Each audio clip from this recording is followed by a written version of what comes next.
इतिहास में सिंधु घाटी सभ्यता से जितने भी क्वेश्चन आते हैं, या फिर से हड़प्पा सभ्यता, मोहनजोदाड़ो, इस सब के बारे में पढ़ेंगे। मतलब इतिहास का एक शुरुआत, बेसिक पॉइंट पढ़ेंगे, जो कि लगभग सभी वनडे एग्जाम्स में, परीक्षाओं में पूछे जाते हैं।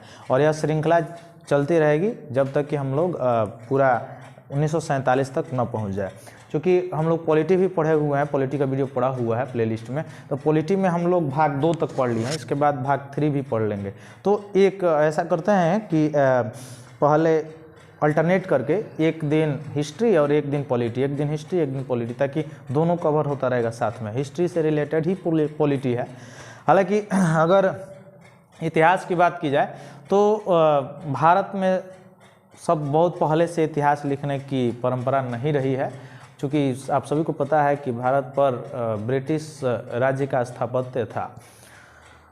क्योंकि इसमें बहुत सारे सन आते हैं, ईस्वी आता है, जैसे कहीं कहीं 2 तरह से सन लिखे जाते हैं, एक ईसा पूर्व लिखा जाता है, एक ईस्वी लिखा जाता है। तो इसमें बहुत लोगों को कन्फ्यूजन रहता है, तो उसको पहले हम लोग देखेंगे। उसके बाद से हम लोग बांटेंगे इतिहास को, इतिहास कितने भागों में बटा हुआ है, और कितने भागों में बांटने के बाद अलग अलग पॉइंट को हम लोग पढ़ेंगे। तो चलिए देखते हैं हम लोग कि जो ईयर इतिहास में है, जो वर्ष है, वो 2 रूपों में वर्ष को बांटा गया है। 2 रूपों में कैसे कैसे बांटा गया है? तो 0 ऐसा माना जाता है कि 0 ईस्वी में ईसा मसीह का जन्म हुआ था। उनके जन्म के पहले के ईयर को, उनके जन्म के पहले के वर्ष को, मतलब 0 ईस्वी से पहले के जितने भी वर्ष हैं, उन वर्ष को बीसी कहा जाता है। बीसी माने बिफोर क्राइस्ट। बिफोर क्राइस्ट का मतलब ईसा पूर्व के नाम से जाना जाता है, माने ईसा के जन्म के पूर्व वाला जो भाग है वह है, वह इतिहास की घटना को, उस इतिहास की घटना को क्या कहा जाता है? बीसी, बिफोर क्राइस्ट कहा जाता है, या ईसा पूर्व लिखा जाता है। अभी वर्तमान में जो पैटर्न चला हुआ है वह बीसी की जगह पर बीसीई लिखा जा रहा है। बीसीई का मतलब बिफोर कॉमन ईरा लिखा जा रहा है। अभी जो नया वर्तमान में जो प्रेजेंट टाइम में जो पैटर्न चल रहा है ईयर्स लिखने वाला, वह पैटर्न यह चल रहा है कि बीसी की जगह पर बीसीई लिखा जा रहा है। बात वही है, बीसीई और या बीसी दोनों का, या ईसा पूर्व, दोनों का मतलब, तीनों का मतलब एक ही है कि ईसा के जन्म के पहले वाली जो घटनाएं हैं उनको, उन वर्षों को ईसा पूर्व कहा जाता है। अब ईसा पूर्व में और ईस्वी में थोड़ा सा डिफरेंस ऐसे है, जैसे ईस्वी में हम लोग देखते हैं कि अगर 0 से चले, आगे की ओर चले, 0 से, जैसे 0 एक पूर्ण संख्या है, और उसके आगे की ओर जब चलें 1 2 3 4 5 6 7 100 200 300 400, ऐसे चलते चलते चलते अगर हम 2021 तक आए तो एक बढ़ता हुआ क्रम होता है। किसी को भी, एक छोटे बच्चे से भी पूछेंगे तो बता देगा कि हाँ ये बढ़ता हुआ क्रम है। लेकिन जो ईसा पूर्व वाली घटना है, जो बीसीई, बिफोर कॉमन ईरा वाली है, या बिफोर कॉमन वाली है, उसमें हम देखेंगे तो उसमें जैसे जैसे हम लोअर पॉइंट की ओर आएंगे वैसे उसमें बढ़ना होता है, और जिससे लोअर से अपर पॉइंट की ओर जाएंगे तो उसमें घटना होता है। जैसे 2500 ईसा पूर्व से 1600 ईसा पूर्व की ओर अगर हम आए तो वह बढ़ता हुआ क्रम होगा, लेकिन 1600 ईसा पूर्व से 2500 ईसा पूर्व की तरफ हम जाए तो घटता हुआ क्रम होगा। यह होता है डिफरेंस दोनों में। तो दूसरे तरह का जो सन लिखा जाता है, यानी 0 ईस्वी के बाद वाला जो सन लिखा जाता है, मैंने ईसा मसीह के जन्म के बाद वाला, उसको बोला जाता है एनो डोमिन। एनो डोमिन मतलब ईस्वी, या नया पैटर्न जो है उसमें इसको बोला जाता है सीई। सीई का मतलब कॉमन ईरा, माने ईस्वी, मतलब ईसा मसीह के जन्म के बाद वाला जो ईयर्स है उसको कॉमन ईरा वर्तमान समय में बोला जा रहा है, या एडी भी बोला जाता है, एनो डोमिन। और उनके जन्म के पहले का जो वर्ष है उस वर्ष को बोला जाता है बीसी, बिफोर क्राइस्ट, या बीसीई बोला जाता है ना, बिफोर कॉमन ईरा भी बोला जाता है, या कहीं कहीं बीपी भी देता है, माने ईसा के जन्म के पहले, आज के पहले वाली जो घटनाएं होती है, या ईसा के जन्म के पहले। तो मुख्य रूप से 2 तरह के ईस्वी लिखे जाते हैं, जिसमें से ईसा पूर्व जैसे बहुत सारी घटनाएं हैं, हड़प्पा सभ्यता, ईसा पूर्व पूरा पाषाण काल, मध्य पाषाण काल, ये सारी घटनाएं सब ईसा पूर्व की हैं। और वर्तमान समय में जैसे 1857 की क्रांति हो गया, या अगर मुगल साम्राज्य हो गया, या फिर से आपका दिल्ली सल्तनत हो गया, या फिर से दिल्ली सल्तनत के पहले अगर जो घटना देखें अशोका का जो काल हो गया, तो मौर्य साम्राज्य से संबंधित, तो ये सब ईस्वी से रिलेटेड है। और जो 0 ईस्वी से पहले जो है वह जो है ईसा पूर्व है। वो चलते हैं हम लोग इतिहास को, देखिए कितने खंडों में बांटा गया है। मुख्य रूप से जो इतिहास है, पूरा इतिहास, उस इतिहास को 3 काल खंडों में बांटा गया है। पूरे इतिहास को 3 काल खंडों में बांटा गया है। कौन कौन सा है भाग उसका? तो पहले वाले भाग को प्राक ऐतिहासिक काल कहा जाता है, दूसरे वाले भाग को आधे ऐतिहासिक काल कहा जाता है, और तीसरे वाले भाग को ऐतिहासिक काल कहा जाता है, जो प्रेजेंट टाइम में चल रहा है। अर्थात इतिहास को हम लोग पढ़ने की सुविधा के आधार पर 3 रूप में, 3 भागों में बांट सकते हैं, जिसमें से पहला भाग होगा प्राक ऐतिहासिक काल, दूसरा आधे ऐतिहासिक काल और तीसरा ऐतिहासिक काल। प्राक ऐतिहासिक काल किस काल को कहा जाता है या किसे कहते हैं? तो इतिहास का ऐसा कालखंड, ऐसा टाइम पीरियड जिसके पुरातात्विक साक्ष्य भी नहीं प्रेजेंट है और ना ही कोई लिखा हुआ कोई सबूत यहाँ अभी तक प्राप्त हो पाया है। कोई लिखा हुआ सबूत नहीं प्राप्त हो पाया है, या लिखा हुआ जो सबूत है उससे और जो मिला हुआ वस्तु है उससे मैचिंग नहीं हो पाया है। तो उस तरह के कालखंड को कहा जाता है प्राक ऐतिहासिक काल। अब इसको कई भागों में बांटा गया है। जैसे इसको बांटा गया है पहले पूरा पाषाण काल, मध्य पाषाण काल और नव पाषाण काल। मतलब जब मानव का पृथ्वी पर उद्गम हुआ उस वहां से लेकर, और जब मानव होमोसेपियंस हुआ, आदि मानव हुआ, तब तक की जो घटना है वह आती है प्राक ऐतिहासिक काल में। तो प्राक ऐतिहासिक काल में कहां से कहां तक घटनाएं आती हैं? तो जब मानव का पृथ्वी पर उद्गम हुआ वहां से और कहां तक आती है? तो जो होमोसेपियंस है, होमोसेपियंस जो आदि मानव है, वहां तक की घटनाएं उसमें निहित हैं। तो चूंकि सबसे पहले मानव भी क्या था? एक जानवर था जिसके 4 पैर होते थे, थोड़ा सा ऐसे करके चलता था, वैसे है ना, ऐसे एकदम, जैसे अभी भी देखते हैं, अभी बहुत ज़्यादा लोग अगर ऐसे कर लें तो ऐसे करके चलते हैं। अभी भी देखिए, अभी फिर मानव उसी रूप में जा रहा है, मानव उसी रूप में जा रहा है। आजकल के लड़के जो है मोबाइल चला रहे हैं और दिन भर गेम चल रहा है, फ्री फायर, पबजी, सब्जी, अब चला रहा है ऐसे करके, आँख उसमें गड़ाए हुए हैं, ऐसे किए हुए हैं। अब ऐसे किए हुए हैं तो क्या होगा? अब ये जो रीढ़ रज्जु है, जो मेरुदंड है, उन्नेगा, अमनेगा, तो फिर जो प्राचीन मानव था उसके जैसे ही टेढ़ा होता जाएगा ऐसे। और जो बनरा है सब, उनको देखिए, उस सीधे कूद जाता है एक पेड़ से दूसरे पेड़ पर, तो सीधा सीधा। अब देखिए कुछ जगह देखे होंगे बनरा जो ऐसे सीधा सीधा ऐसे खड़ा हो रहा है, माने धीरे धीरे उसमें प्रगति हो रही है। और जो मानव है वो धीरे धीरे झुकाव की ओर जा रहा है, माने पूर्वज जो थे उसी की तरफ फिर जा रहा है दौड़ता हुआ। तो वह पूर्वज जो पूर्व मानव था, जो उद्गम हुआ था, तो वो भी एक जंतु के जैसे आज चिंपैंजी है, चिंपैंजी देखे होंगे, चिंपैंजी के जैसे था, एकदम ऐसे चलता था। मस्तिष्क का भी विकास उतना अच्छा तरह से नहीं था उसका। लेकिन जैसे जैसे आगे बढ़ा, तो उस समय जिस समय मानव का उद्गम हुआ था वह पूरा पाषाण काल था। तो पूरा पाषाण काल में उसको कुछ ज्ञान नहीं था, मस्तिष्क भी विकसित नहीं थी, और वह ना भोजन बनाना जानता था ना भोजन पकाना जानता था, बस घुमंतु मानव था। घुमंतु मतलब विचलित होता था, वैसे ही जो कुछ मिलता था वो खाता रहता था, मांस पे निर्भर था, डिपेंडेंट था, तो मांस पे निर्भर था। क्योंकि पूरा पाषाण काल को क्या कहा जाता है? पैलियोलिथिक कहा जाता है। पूरा पाषाण काल को पैलियोलिथिक कहा जाता है। और पूरा पाषाण काल जो है आज से लगभग 25 से 20 लाख वर्ष से 12,000 साल वर्ष तक चला था। यानी पूरा पाषाण काल का जो टाइम पीरियड था, जो समय था, वो कब से कब तक चला था? तो लगभग 25 से 20 लाख वर्ष से 12,000 साल पूर्व तक यह पूरा पाषाण काल की घटना चली थी। जिसमें किसके औजार का प्रयोग करने लगा धीरे धीरे मानव जब विकसित हुआ? तो पत्थर के औजार का, पत्थर के औजार का बनाता था, पत्थर से हथौड़ा बनाता था और उसी का प्रयोग करता था। किसमें? न पूरा पाषाण काल में। किसमें? पूरा पाषाण काल में, यानी पैलियोलिथिक एज में। दूसरा जो एज है इसका, जो प्रागैतिहासिक काल के अंतर्गत ही आता है, वह है मध्य पाषाण काल। मध्य पाषाण काल को माइक्रोलिथिक कहा जाता है। मध्य पाषाण काल को क्या कहा जाता है? माइक्रोलिथिक। अब यह कब से कब तक चला था? तो मध्य पाषाण काल जो है 12,000 ईस्वी से लेके 10,000 ईसा पूर्व तक, यानी 12,000 आज से 12,000 साल पूर्व से लेकर पुनः 10,000 पूर्व साल तक यह चला था। कौन सा काल? मध्य पाषाण काल था। मध्य पाषाण काल में किसका खोज हुआ? अग्नि का खोज हुआ, और इसका साक्ष्य अपने उत्तर प्रदेश में मिले हैं। यानी अग्नि का खोज कब हुआ? मध्य पाषाण काल में। और यहाँ जो पूरा पाषाण काल जिसको पैलियोलिथिक एज कहा जाता है वह सोहन, बेलन तथा नर्मदा नदी घाटी के अंतर्गत मिले हैं। सोहन नदी, बेलन नदी और नर्मदा नदी के घाटी में इसके अवशेष मिले हैं, साक्ष्य मिले हैं। फिर तीसरा प्रकार का जो काल है वह है, उसे कहते हैं नौ पाषाण काल। इसका विस्तृत चर्चा हम लोग एक अलग वीडियो में करेंगे, केवल यह तीनों पाषाण काल में। क्योंकि आज हम लोगों को हड़प्पा सभ्यता पढ़ना है, इसलिए मैं डायरेक्टली थोड़ा थोड़ा बताता हुआ आगे चल रहा हूँ।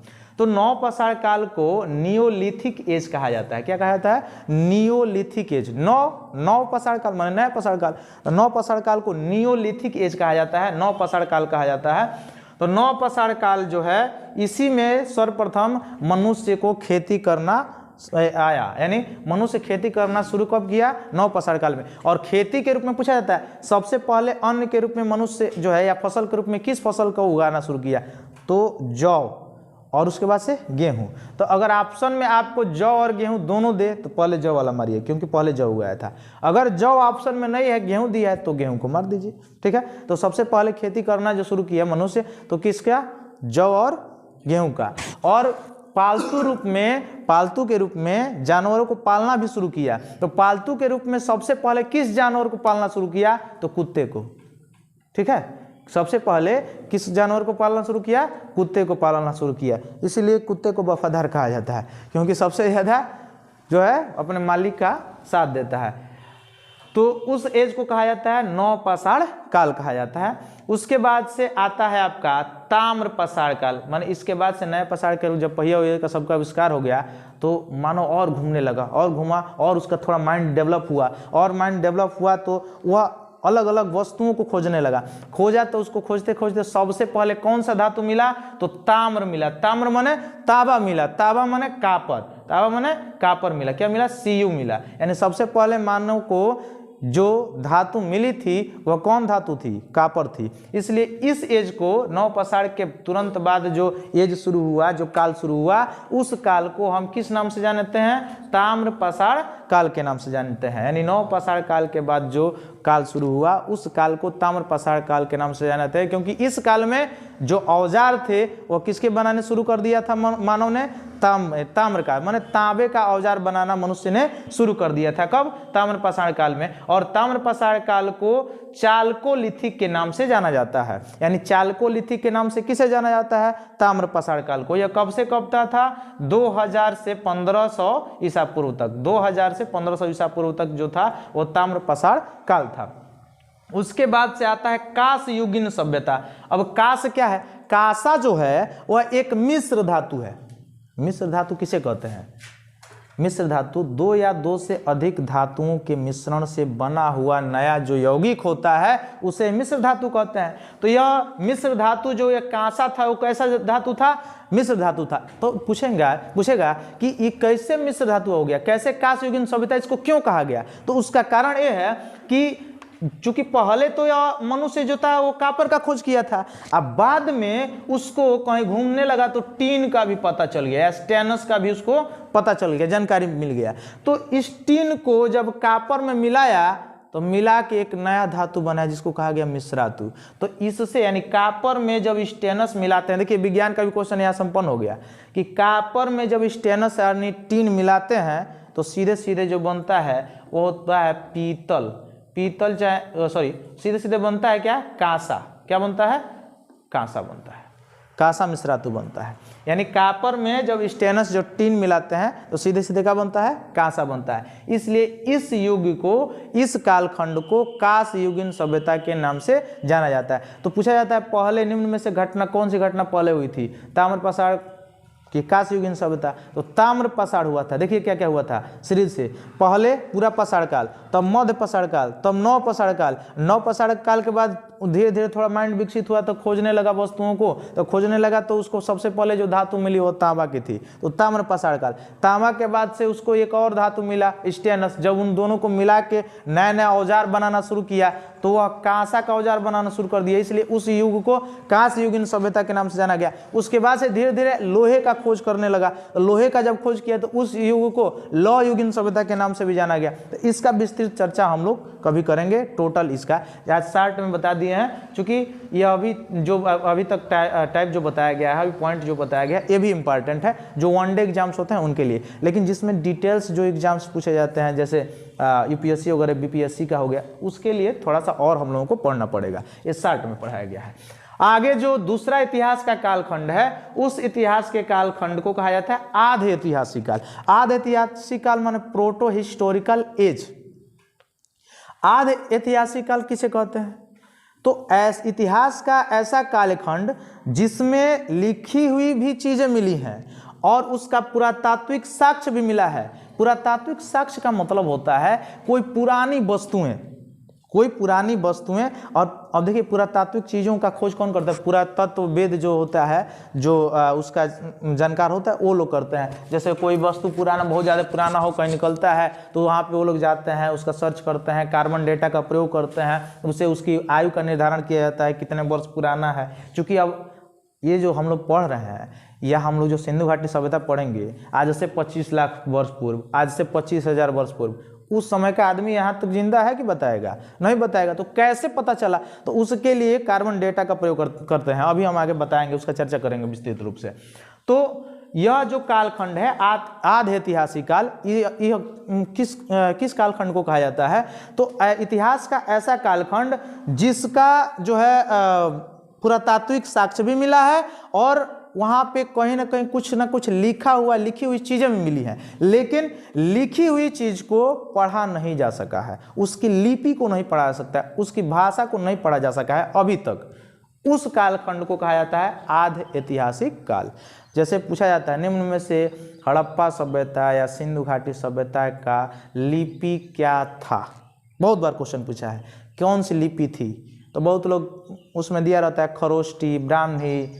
अभी तो हम लोग पढ़ रहे हैं देवनागरी लिपि जो हिंदी है, तो मार देते हैं। लेकिन ऐसा नहीं, उसमें लिखेंगे या तो इनमें से कोई नहीं होगा तो कर देंगे, और नहीं तो कोई भी भाषा, कोई भी लिपि अभी तक पढ़ा ही नहीं गया है। जो सिंधु घाटी सभ्यता है उसकी जो लिपि मिली है, उसकी लिपि अभी तक पढ़ी नहीं जा सकी है। यह ऑप्शन सही होगा। तो सिंधु घाटी सभ्यता अर्थात आधे ऐतिहासिक काल में कौन सा कालखंड आता है? तो इतिहास का ऐसा कालखंड आता है जिसके पुरातात्विक साक्ष्य भी मौजूद है और जिसके भाषाएं भी मिली हैं, लिपि भी मिली है, लेकिन उस लिपि को अभी तक पढ़ा नहीं जा सका है। इसलिए उस कालखंड को आधे ऐतिहासिक कालखंड कहा जाता है। अब इसी आधे ऐतिहासिक कालखंड में एक भारत में सबसे बड़ी नगरीय सभ्यता विस्तृत थी, जिस सभ्यता को सिंधु घाटी सभ्यता के नाम से जाना जाता है। यह सभ्यता मिस्र के मेसोपोटामिया की सभ्यता थी, उसके समकालीन थी। या मिस्र की जो पिरामिड बनी, जो मिस्र की सभ्यता थी, उस सभ्यता के समकालीन मानी जाती है, जो सिंधु घाटी सभ्यता थी। सिंधु घाटी सभ्यता में चूंकि यह कहाँ से कहाँ तक फैला हुआ सभ्यता था, तो सिंधु घाटी की सभ्यता सिंधु नदी से लेकर और घग्गर नदी के बीच में फैली हुई एक सबसे बड़ी विशाल नगरीय सभ्यता थी, जिस सभ्यता को सिंधु घाटी सभ्यता के नाम से जाना जाता है। घग्गर नदी की अगर हम बात करें तो घग्गर नदी को ही पहले सरस्वती नदी के नाम से जाना जाता था, जो कि विलुप्त है, अभी इस समय नहीं है। चूँकि राजस्थान का इलाका सबसे ज़्यादा थार का रेगिस्तान पड़ता है, अब वहाँ पे नदी जाती है, गाज बना लेती है, वहीं पे विलुप्त हो जाती है। बालू रेतीले पॉइंट ज़्यादा हैं, तो उसके लिए वहाँ पे वो विलुप्त हो जाती है। या अभी वर्तमान में पूछा जाए कि कौन ऐसी नदी है जो कच्छ के रण में जाके विलुप्त हो जाती है, तो लूनी नदी है। लूनी नदी कच्छ के रण में जाके विलुप्त हो जाती है। अगर ये क्वेश्चन और रिलेट कर लें, कहे कि कौन ऐसी नदी है जो कर्क रेखा को 2 बार काटती है भारत में, तो माही नदी है। माही नदी भारत में, माही नदी जो है वो कर्क रेखा को 2 बार काटती है। चूँकि भारत से केवल एक ही रेखा जाता है, जो देशांतर रेखा होती है उसमें केवल एक रेखा कर्क रेखा जाता है, बाकी नहीं रेखा जाता है। लेकिन साउथ अफ्रीका जो महाद्वीप है उसमें 3 रेखा जाता है, मतलब कर्क रेखा, विषुवत रेखा और मकर रेखा, 3 जाता है। इसीलिए वहाँ पर देखते हैं वेस्ट इंडीज वालों को आते हैं क्रिकेट खेलने, कितना भूतोष छाप रहते हैं, क्योंकि सूर्य का प्रकाश एकदम सीधा पड़ता है, तो सीधा पड़ने के कारण वो काले हो जाते हैं। ठीक है। लेकिन वही इंग्लैंड वालों को देखिए कितना गोरे गोरे होते हैं सब, क्योंकि वहाँ पर वो विषुवत रेखा से उनकी दूरी बहुत ज़्यादा है। तो चलिए उसका पॉइंट तो हम लोग कभी पढ़ लेंगे। लेकिन यह सिंधु घाटी सभ्यता एक नगरीय सभ्यता थी जो कि सिंधु नदी से लेके और घग्गर नदी के बीच में फैली हुई एक बहुत ही बड़ी विस्तृत सभ्यता थी। इस सभ्यता का सबसे पहले खोजा जाने वाला जो स्थल था, उस स्थल का नाम था हड़प्पा। हड़प्पा का खोज, चूंकि हड़प्पा का खोज कब हुआ, तो हड़प्पा सभ्यता का खोज 1921 में दो व्यक्तियों ने मिलकर किया, दयाराम साहनी और स्वरूप वत्स ने। दयाराम साहनी, मुख्य रूप से दयाराम साहनी आप याद रखेंगे। तो हड़प्पा सभ्यता का खोज किसने किया था? दयाराम साहनी ने। कब किया गया था हड़प्पा सभ्यता का खोज? 1921 में। हड़प्पा सभ्यता किस नदी के किनारे था? रावी नदी के किनारे था। रावी नदी के किनारे यह फैला हुआ एक बहुत विस्तृत सभ्यता थी। तो इतिहास में यह सिंधु घाटी की जो सभ्यता है, तो पूछा जाता है सिंधु घाटी की सभ्यता में सबसे पहले खोजा जाने वाला स्थल, तो सिंधु घाटी सभ्यता में सबसे पहले खोजा जाने वाला स्थल जो था वह कौन था? हड़प्पा था। लेकिन दुर्भाग्य ये था, चूँकि हम सभी को पता है कि लॉर्ड डलहौजी के शासनकाल में भारत में सर्वप्रथम रेल चलाया गया 1853 में, 34 किलोमीटर मुंबई से थाने के बीच। तो उसके बाद से धीरे धीरे भारत, चूँकि अंग्रेजों का मुख्य ध्येय रेल बिछाने का ये था कि उनको व्यापार करना था, दूसरे के लिए और बिछाना कार्य था नहीं, वो मुख्य उद्देश्य उनका यही था। तो वह लॉर्ड डलहौजी के बाद से, चूँकि एक भारतीय पुरातत्व सर्वेक्षण के जो जनरल थे उस समय, तो उनका नाम था अलेक्जेंडर कनिंघम। सर्वेक्षण, पुरातात्विक सर्वेक्षण का मतलब कि ऐसा व्यक्ति जो पुरातात्विक चीज़ों को केवल जाके सर्च करता हो, वहाँ पर उसका पता लगाता हो क्या चीज़ें हैं, कब से कैसा विस्तृत सभ्यता थी। तो भारत में उस समय 1875 ईस्वी में भारतीय पुरातात्विक सर्वेक्षण के पहले जो जनरल थे वो अलेक्जेंडर कनिंघम थे। तो चूँकि अंग्रेज़ों को रेल बिछाना था, तो रेल बिछाया जब गया तो उसकी खुदाई जब हुई, रेल बिछाते समय जब उसकी खुदाई की गई तो निकला एक बहुत ही बड़ा स्थल निकला। तो उसमें जब सर्च किया गया तो पता चला कि लगभग 100 मील तक, 100 मील लंबी का मतलब हो गया कि लाहौर से लेके और मुल्तान के बीच 100 मील लंबी जितना रेल की पटरी बिछाई जा सकती थी, उतना बड़ा, उतना लंबा ईंटों का खान जो है उसमें लोग निकाल लिए थे।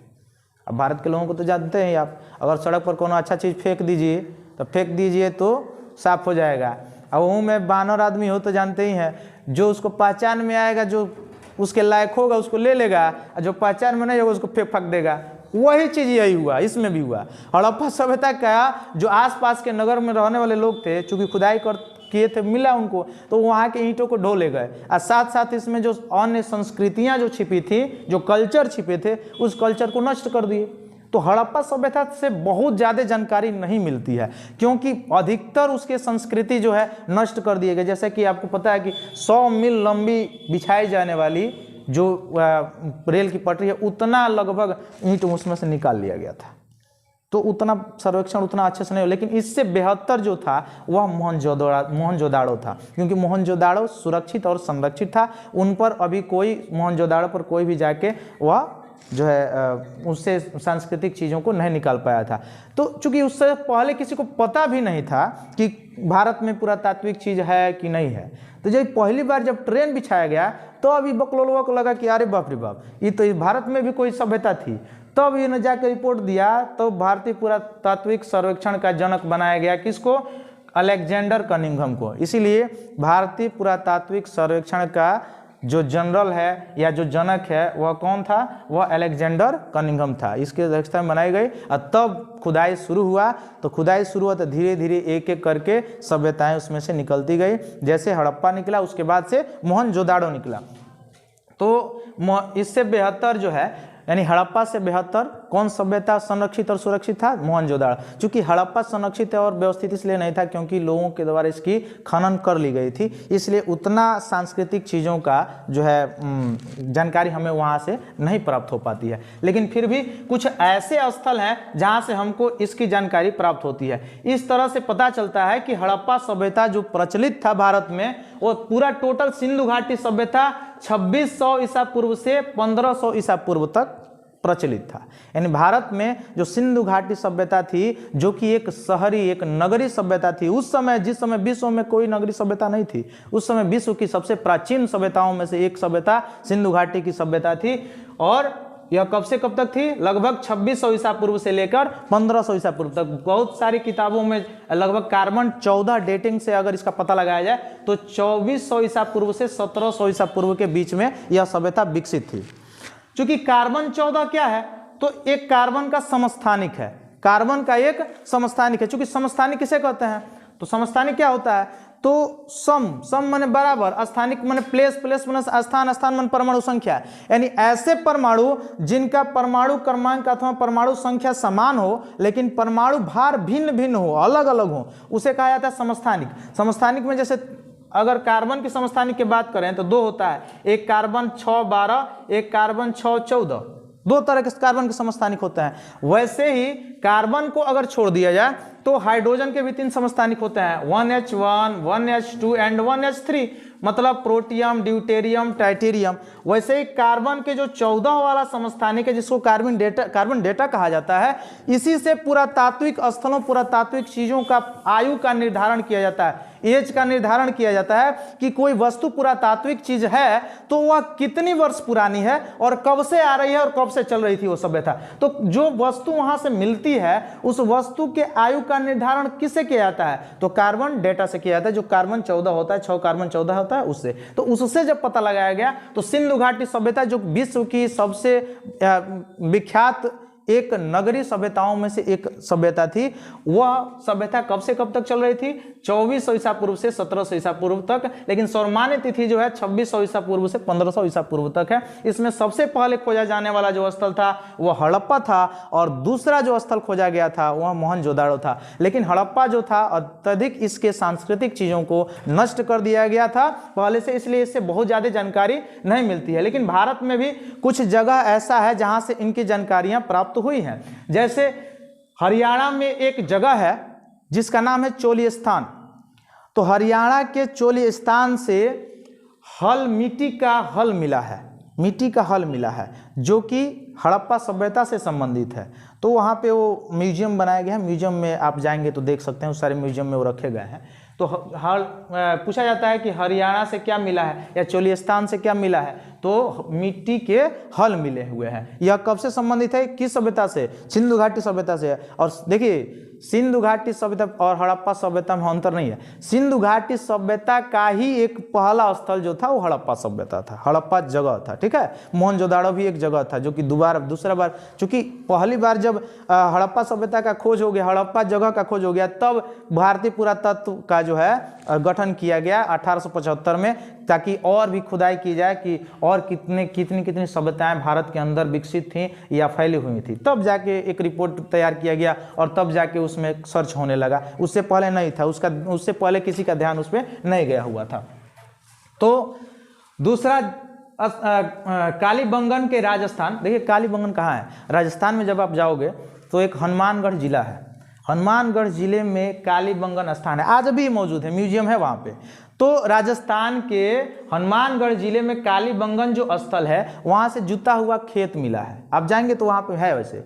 अब यहाँ पे बहुत सारी चीज़ों को देखने को मिला, यहाँ से बहुत सारी जानकारी मिली। जो बाहरी नगर थे वह नगर छोटे थे और किधर थे? पूर्व की ओर बनाए गए थे। जो टीले थे जिसमें राजवाड़े या मेन लोग रहते थे, अधिकारी रहते थे, वह पश्चिमी ओर बनाए गए थे और उस नगर से दूर थे और ऊंचाई पर थे। इसका आशय यह है कि पूर्वी भागों में सूर्य के प्रकाश को आने के लिए पूर्वी भागों में ऊंचे टीले को नहीं बनाया गया था, ऊंचे टीले को पश्चिमी भागों में इसलिए बनाया गया था ताकि सूर्य का प्रकाश जो पड़े वो नगरों पर पड़े और नगर से फिर उस पर पड़े। जो मेन टीला हुआ करता था वह आउट ऑफ द जो सिटीज था उससे था, माने अधिकारी भवन जो आजकल होता है, ठीक है, तो वहाँ से पूरे संचालन किए जाते थे, वहाँ से पूरा संचालन होता था, पूरे जितने भी आधिकारिक काम होते थे वहाँ से होते थे। तो वहाँ पे जाएंगे जब कालीबंगन, जो कि राजस्थान का हनुमानगढ़ जिला है। अब इससे बहुत सारी चीज़ें और भी मिली हैं, जैसे आप गुजरात जाएंगे, एक जगह है धौलावीरा, गुजरात के धौलावीरे से जलाशय मिला है। जलाशय मतलब जहाँ जल इकट्ठा करने वाला जो पॉइंट है कुछ, वह मिला है। उससे यह स्पष्ट होता है कि सिंचाई के लिए वहाँ जल को इकट्ठा किया जाता था, उससे उस इकट्ठा हुए जल से सिंचाई की जाती थी, खेतों की सिंचाई की जाती थी। अब उधर जो दूसरे आउट ऑफ द साइड है, ये हड़प्पा सभ्यता की बात की जाए तो दूसरे साइडों में देखा गया कि सिंधु नदी के किनारे फैला हुआ था और जो नदियां थी उसके किनारे फैला हुआ था। लेकिन अभी पंजाब और राजस्थान में चला जाए तो पंजाब राजस्थान में कोई नदी नहीं थी। तो शायद यह प्रभाव पड़ा होगा कि आने वाले समय में, चूंकि राजस्थान का जो इलाका है वह एक मरुस्थली इलाका है, तो वहाँ पे आने वाली जो नदियाँ हुई होंगी वह धीरे धीरे गाज के रूप में परिवर्तित हो गई होंगी और विलुप्त हो गई होंगी, और विलुप्त होने के कारण धीरे धीरे वह सभ्यता नष्ट हो गई। तो दो तरह से अनुमान लगाया जाता है कि या तो भूखमरी के कारण नष्ट हुई हो गई, या तो बाहरी आपातकाल जो हुआ होगा, बाहरी मतलब भूस्खलन आया हो या भूकंप आया हो उसके, या फिर से बहुत ज़्यादा बाढ़ आया हो या सूखा पड़ गया हो, जिसके कारण यह सभ्यता पूरी तरह से नष्ट हो गई। लेकिन इसके अगला पार्ट जो है वह है मोहनजोदाड़ो, जिससे बहुत कुछ हमको सीखने को मिलेगा। और मोहनजोदाड़ो से बहुत अत्यधिक क्वेश्चन आते हैं। क्यों? क्योंकि मोहनजोदाड़ो ही एक सिंधु घाटी सभ्यता का एक ऐसा स्थल था जो स्थल पूरी तरह संरक्षित और सुरक्षित था, क्योंकि वहां पर उससे पहले पुरातात्विक विभाग का कोई भी व्यक्ति वहां जाके सर्वेक्षण नहीं किया गया था उसके द्वारा, इसलिए वह स्थल सुरक्षित और संरक्षित था। तो अगले वीडियो में हम लोग पढ़ेंगे मोहनजोदाड़ो के बारे में, जो कि सिंधु घाटी सभ्यता या हड़प्पा सभ्यता से ही संबंधित है। और उस मोहनजोदाड़ो को पढ़ने के बाद जो मेसोपोटामिया की सभ्यता है, जो मिस्र की सभ्यता है, उसको भी इससे रिलेट कर देंगे। और उसके बाद से सीधे हम लोग चलेंगे प्राचीन भारत में। प्राचीन भारत ही ये है, लेकिन इसका अगला खंड जो राजाओं का शासन शुरू होता है, जो शासकों का शासन शुरू होता है, वहाँ से हम लोग पढ़ेंगे। चूँकि अभी जो हम लोगों ने पढ़ा है पूरा जो प्राक ऐतिहासिक काल, वह ऐतिहासिक काल मैं शॉर्ट में इसलिए बताया हूँ कि वन डे एग्जाम्स के लिए है। अगर हमको बीपीएससी या यूपीएससी की तैयारी करना है तो इसका विस्तृत वीडियो बनेगा, तो लगभग 4-5 वीडियो केवल प्राक ऐतिहासिक काल पर ही बन सकता है, क्योंकि बहुत विस्तृत भाग है। फिर से पूछा जाता है, चूंकि बीपीएससी के आप मेंस देने जाएंगे तो पूछा जाएगा कि बताइए कैसे आप बता सकते हैं कि मोहनजोदाड़ो या सिंधु घाटी सभ्यता एक नगरीय सभ्यता थी। तो वहाँ पे फिक्स क्वेश्चन आते हैं, तो वह उस क्वेश्चन को आपको रिटर्न करना पड़ता है। तो उसके बारे में टोटल अगर आप जानते हो कि यहाँ पे इस प्रकार के स्नानागार बनाए गए थे, इस प्रकार के घर थे, सड़कें जाके समकोण पे मिलती थी, यहाँ पर जो आंगन होता था वो पीछे होता था, जैसे आजकल शहर होते हैं वैसी व्यवस्था थी, इसलिए उसको हम कह सकते हैं कि एक नगरीय व्यवस्था थी। तो उसको पूरा जानकारी रहेगा तब हम कर सकते हैं। तो अभी जो हम लोग पढ़ रहे हैं वो केवल शॉर्ट में इसलिए पढ़ रहे हैं क्योंकि वन डे एग्जाम्स के लिए है, ठीक है। उसके बाद से हम लोगों को पढ़ना है ऐतिहासिक काल।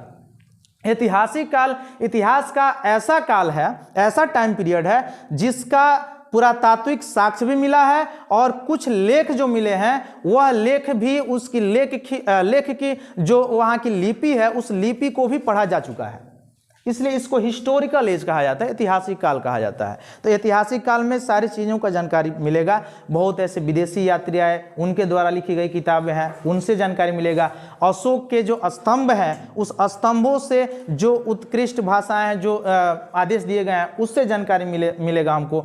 तो जो चूँकि पहले के जो रेजिक्रेसी होता था अशोक के शासनकाल में, तो वो नागरिकों को जो उपदेश या विधि या कानून के बारे में बताया जाता था या सूचनाएं दी जाती थी, वो अभिलेख लिख कर ही दिया जाता था।